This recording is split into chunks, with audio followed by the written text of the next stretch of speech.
Okay, so self-accountability check. I feel like not so many people actually tell the truth about what happens, like in their past relationships and stuff like that, or really talk about their flaws and faults. I am narcissistic. I know. I'm manipulative as hell. I know that about myself. I explained this to my husband when I first met him. He said, no, you're not. And I explained to him, I am narcissistic. I'm love bombing you. Even in the months that I was getting to know him, I had to explain to him, don't give me too much about yourself because I'm going to be a replica of exactly what you want. And in a few months, I will stop showing you that. I will disregard you because I am a narcissist. He still led on to give me all his weaknesses and everything that hurt him.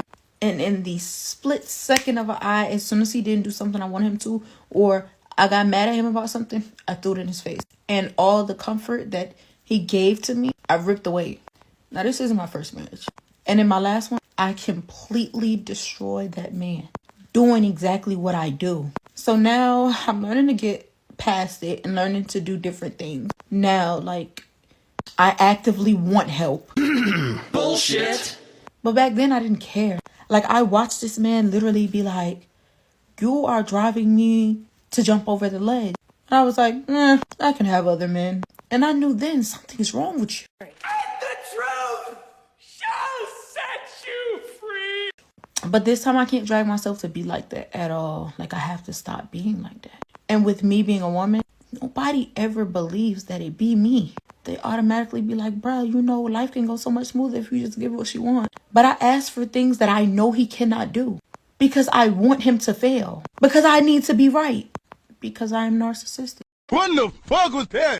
I don't know about you, but I would not trade my peace of mind to let this headache enter.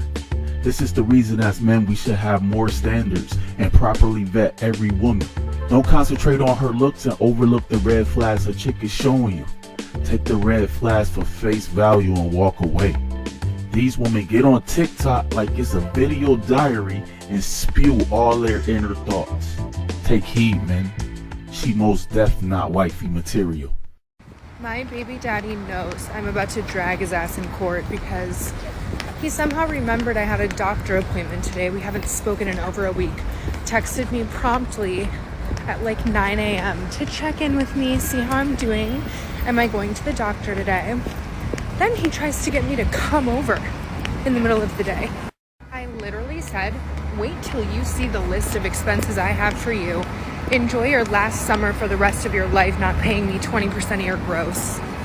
Thought you could play me, now you gotta pay me. He said, does that make you happy? Actually, it does. You got two options, hombre. Take a fucking diaper changing class or have my check ready. If you don't see a problem with single moms, pick apart that last clip. She embodies the bitter single mother who wants child support. She knows that she's entitled to the man's assets and plans on doing just so. The father could be in for a long haul because if he get paid more, she'll ask for more child support. This is not the life you want, men. The state dipping in your paycheck every week for 18 years or 22 years if your child goes to college. Protect your seed, man, and she's not wifey material. So somebody came on my page and mentioned the fact that Tyree Nichols has a white girlfriend, okay, before he passed. I do think I remember seeing in Google him standing next to a white woman, but I didn't think too much about it. But I do want to say this, because this person had said that Black women are still fighting for him. Let me make this clear. Anybody who has been following me for a while now know that I don't fight for men on this page. This page is not about the empowerment of the Black male. This page is for sisters. We don't fight for men on this page. The only reason that we brought up the murder of Tyree is because it was done by men who look like him. That's the only point we were trying to make. We are not supporting, we are not fighting, we are not caping, we're not going out there to protest. We are going to continue as sisters to sit back and rest in our femininity. That's what I'm going to be doing. So I just want to make that clear for anybody who is confused. We don't do justice for men on this page.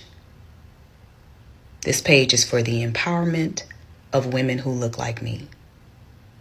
That's the only person I'm caping for on here. Hope that answers your question. If you think that there's not women who have a disdain for men, think again. The misandry coming out of her mouth is giving her dragon breath. Ew, dragon breath. Who you talking to? Now this man just died, and instead of respecting the dead, she uses it to hurl insults at black men. These the women who say black men don't protect them. She was even mad Tyree had a Caucasian girlfriend. I feel sorry for any beta male blue pill simp that would show her any attention. This is why I call it a gender war, because these women don't have our back. I see it time and time again. Oh well, one less chick you gotta worry about, because she is not wifey material. See, this is why men be getting taken for child support, because a lot of y'all have cool ass children's mothers who don't be asking for a lot, but when we do, you always come back with some bullshit, which is gonna make me have to go to that man that y'all like to complain about so much. And here we go. If I'm doing the whole morning routine and I'm only asking you to do pickup 2-3 days a week, and you got a problem with that, I'll just take you to child support and let you go give me that money so I can pay for an Uber, okay? Because what we not gonna do is argue about the little crumbs that you do while I'm over here with the whole loaf of bread. And that's why a lot of motherfuckers be getting taken for child support, because they be complaining about the little shit somebody's asking them, okay? And once I go down there and file them papers, bruh, and I pay that fee, it ain't no calling me and being cool again. We gonna go by what's on that paper. Don't play with me, because let me add this. Every fucking time! I'm tired of this shit! I'm tired of you! I'm tired of it! I am absolutely tired of it! You can't do nothing! You don't communicate with me! You don't talk to me! I told you a week. I told you a week before I left. It's a week before I left. A week before I'm leaving. Tell me anything! It's a week before I left. Don't tell me And you want? shit! Yes, it's a week before I'm leaving. You can stop fucking recording! No, I don't know. because I'm don't give a recording. shit. Okay, well keep I tearing don't that give a shit. fucking Keep shit. tearing all this shit Yeah, up in. yeah. Go ahead. Tear everything you want. I'm not picking shit up. Break whatever you want. Just don't touch my shit. I'll touch your shit too! Okay. Fuck you! Okay. All because I want to go on vacation. We just came back from Maui. Spend $10,000. Shut up and you wanna go! Yeah. Tell me! For what? Look, why are you touching my For stuff? what? Why are you touching my For stuff? what? For what? Don't touch my paperwork. For what? What the fuck are you What do you doing? wanna go for? Man, I'm out. For what? You get on my fucking nerves. I hate this shit! I made a post about how women don't benefit from marriage, and the incels went crazy. Whatever, motherfucker! In this video, we're going to go through all the reasons. But let's start here. The consensus from most men in the comments were that women do benefit from marriage through divorce. So they seem to be in agreement that the best part of marriage for women is leaving.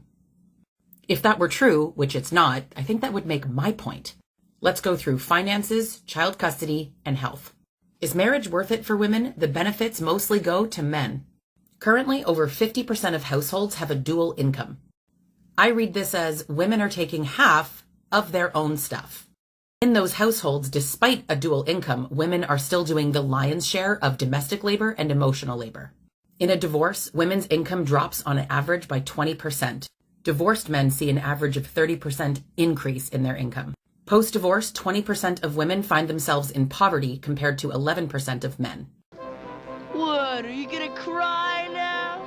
Come on, cry, baby, cry for me. Come on, cry. Let's talk alimony. Alimony has been gender neutral since 1979. It's the breadwinner who pays. In the 1960s, 25% of men were paying alimony post-divorce. Today, that number is 10%. And I know the math is right here, but I'm going to say it anyway. 90% of marriages end with no alimony whatsoever. 90 to 95% of the time that alimony is paid, it was settled out of court, meaning a judge didn't weigh in and didn't order it. In the cases where a judge orders it, there's a large discrepancy between the spouse's income and assets.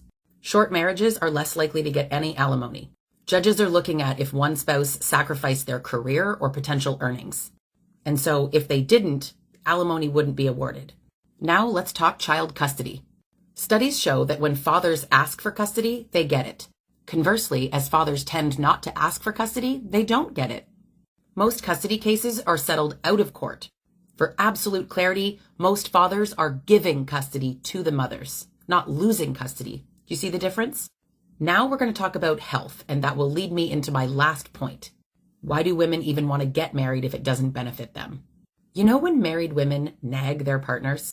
You really going to have that third beer? Babe, I think you need to go get that mole looked at with the doctor. Men seem to hate that, and yet it is the direct reason why married men live longer lives and healthier lives than unmarried men. Bullshit! I've read that men resist marriage because they know that it requires a substantial behavior change on their part. They associate marriage with increased responsibilities and potential financial loss. And yet, those things aren't true. Our culture sets expectations high for women and low for men.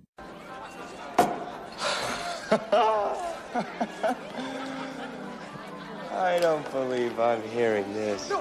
Getting married has historically brought a large change in how men see themselves and how they behave. If marriage has been a particularly strong signal of change in men's committed behavior, it would explain the stereotype of women pushing for marriage and men resisting. Tell me what you think. Women are doing a lion's share of domestic labor and stressed out about it because they wanted to juggle a career with keeping a family. Feminism encouraged this by telling them eventually men will share household duties. I don't think that's what men are accepting, so the burden continues to stay on women. You can't force men to see it your way and your way only. The reason men see an increase in income and women see a decrease is women stay at home with kids more and are more likely to take a part-time job instead of a full-time like they used to have. Men may get a pay increase or work 2 jobs now that he have time to, but we all know once she go to child support, they'll take more out of the man's check. This chick is gaslighting all over the place. Women are the initiators of divorce more than men. And when that happens, that dual income is eradicated. That's your own fault. Alimony being gender neutral since 1979 because from the 1800s to the 1960s, it was preconceived that men were the cheaters. In 1979, they knew women could be cheaters too. So the law changed from men just paying alimony to women possibly paying. The alimony payment has dropped to 10%, but that's only because more women are working. And even with the 10% of alimony payments, women are still the greatest receivers. 90% of marriages end with no alimony because in most marriages there's kids. Child support will be more the focus when spouses have close to the same pay grade. Also, those stats are based on long-term alimony. If you are married 1 year, you probably won't pay alimony.